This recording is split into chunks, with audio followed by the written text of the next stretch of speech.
그러니까 처음부터 그런 원조 이스라엘 사람이라는 거예요. 원조. 편입되어진, 잡족에 의해서 편입되어진 이스라엘 민족이 아니고 태어나면서부터 그런 순수혈통의 이스라엘 민족이라고 말하고 있는 것입니다. 또는 율법으로는 뭐라고 말하고 있죠? 바리새인이요 이렇게 말합니다. 바리새인이요. 그러니까 쉽게 말해서 이 사도 바울은요, 지식으로 말하면은 어디 가도 꿀릴 데가 없는 그런 사람이었다는 것입니다. 그는요, 가말리엘 문화생이었어요. 당시 3대 학파가 있었습니다. 에스라 학파, 힐렐 학파, 샴마이 학파가 있었는데요. 이 힐렐 학파와 샴마이 학파가 싸우다가 힐렐 학파만 남습니다. 그리고 이 힐렐 학파는요, 주로 이 디아스포라에서 만들어진 아주 말씀을 정통적으로 해석하면서도 삶에 실제적으로 적용하는 그런 학파가 바로 이 힐렐 학파죠. 이 힐렐 학파의 아들이 누구냐면 여러분 잘 아는 누가복음에 나오는 시므이라는 사람입니다. 예수님이 태어났을 때 안고 찬양했던 시므이의 아들이 누구냐면 바로 가말리엘이에요. 그러니까 가말리엘의 할아버지가 힐렐이죠. 그러니까 이 사도 바울이요, 이 바리새파 중에서도 이 힐렐파를 통해서 바리새파가 나옵니다. 바리새파가. 그러니까 이 사도 바울은요, 지금 학문으로 따져서는 정통파예요. 정통파. 그러니까 누구도 이 사도 바울의 너의 그 학문의 계보를 말해라 하고 했을 때 사도 바울이 나는 가말리엘 문화생이다 라고 말하면 어느 누구도 토를 달 수 없는 그런 막강한 학력과 지식을 소유하고 있었던 사람이라는 것입니다. 그랬던 사도 바울이 빌립보서 3장 5절 조금 전에 말했죠. 나는 8일 만에 할례를 받았고 나는 이스라엘 민족의 히브리 베냐민 지파요, 나는 히브리인족의 히브리인이요, 나는 바리새인 중에 바리새인이다. 그랬던 사도 바울이 빌립보서 3장 8절 말씀 보니까요, 조금 뒤에 뒷절 말씀 보니까 뭐라고 기록하냐면 또한 모든 것을 해로 여기면 내 주 그리스도 예수를 아는 지식이 가장 고상함을 이람이라. 내가 그를 위하여 모든 것을 잃어버리고 배설물로 여김은 이렇게 말합니다. 자기가 이제까지 배워왔던 그 지식, 가장 고상한 지식이라고 여겼던 그 바리새파의 그 미나시, 성문율법과 구전율법 미나시를 달달 외우고 있었던 그 사도 바울이 예수 그리스도를 만나니까요, 자기가 이제까지 배웠던 것이 다 배설물같이 여겨진다는 거예요.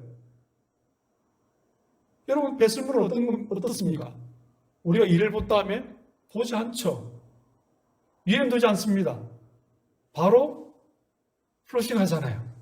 물을 내려버립니다. 세상의 학문을 그렇게 보았다는 것입니다. 자기가 배워왔던 그 지식이 예수 그리스도를 만나는 순간 아무것도 안 해라는 거예요. 아무 자랑할 거리도 되지 않는다는 것입니다. 오히려 얼굴이 붉어졌다는 것이죠. 내가 이제까지 예수를 핍박하고 예수를 다메섹 도상에서 예수를 만나지 못했을 때 나 자신을 바라볼 때마다 심장이 두근거리고 얼굴이 붉어지고, 내가 이제까지 바리새파의 열심을 따라서 예수 믿는 자를 잡아 죽이고 옥에 가두고 핍박하고 그랬던 사도 바울, 사랑하는 성도 여러분, 예수 그리스도의 이름 앞에 딱 서니까요, 한없이 낮아지는 거예요. 마치 노래 가사처럼 그대 앞에 와 승난 내가 왜 이렇게 작아지는지. 우리가 예수 그리스도 앞에 했으니까요, 사람들 앞에서는 컨설팅 존재였지만 예수 그리스도의 십자가 왜 앞에 했습니까? 아무것도 자랑할 수 없는 존재가 되어졌다는 것입니다. 얼굴이 붉어지고, 하나님, 저는 못난 자입니다. 하나님, 나는 자랑할 것이 없는 존재입니다. 하나님, 나를 불쌍히 여겨주옵소서.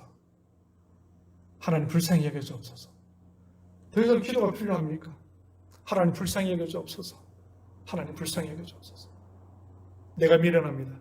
내가 부족한 존재입니다. 하나님, 나를 불쌍히 여겨주옵소서. 사랑하는 성도 여러분, 우리의 그 약점은요, 하나님께 겸손하게 하기 위함이라는 사실, 우리는 기억해야 한다는 것입니다. 나에게 약점이 있습니까? 사랑하는 성도 여러분, 하나님은 그 약점을 통해서 더욱더 우리를 겸손하게 만드시는 줄 믿으시기 바랍니다.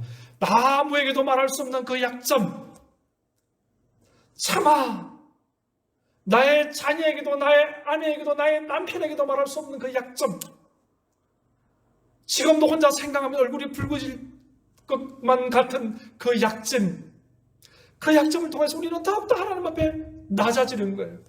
낮아지는 거예요. 사랑하는 성도 여러분, 우리가 자랑한다면 무엇이 있습니까? 자랑할 것이 아무것도 없다는 것입니다. 우리의 육신을 바라보십시오. 사랑하는 성도 여러분, 사도 바울은 또한 그의 육신의 가시가 있었다라고 말하고 있습니다. 오늘 보면 7절 말씀 보니까 이렇게 기록하고 있죠.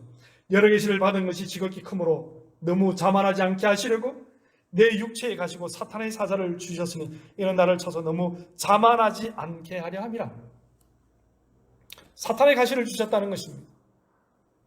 우리 여러분 대부분 다 육신의 연약함은 다 하나씩 가지고 있잖아요.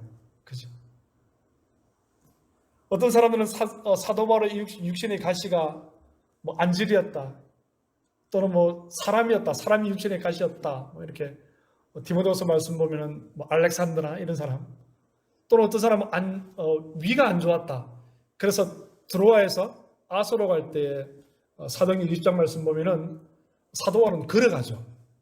위가 안 좋으니까 멀미하니까 그의 제자들은 배를 타고 아소로 가는데 사도 바울은 걸어서 갑니다.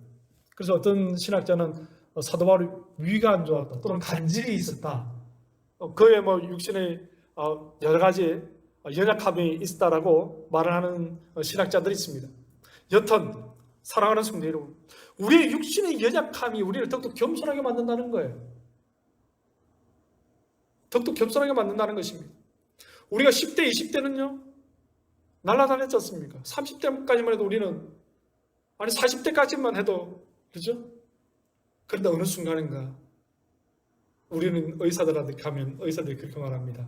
아이고, 이제 부속품이 없으니까 고쳐 써야 되겠네요. 고쳤어요. 죽을 때까지 고쳐서 수리하면서 쓰는 것이죠. 그것이 바로 우리 육신이라는 것입니다. 사랑하는 성도 여러분, 우리의 육신의 가시를 하나씩 하나님 다 주셨습니다. 어떤 분은요 관절이 너무 아픈 거예요. 어떤 분은 소화가 안 되는 거예요. 위산 역류가 자꾸 일어납니다.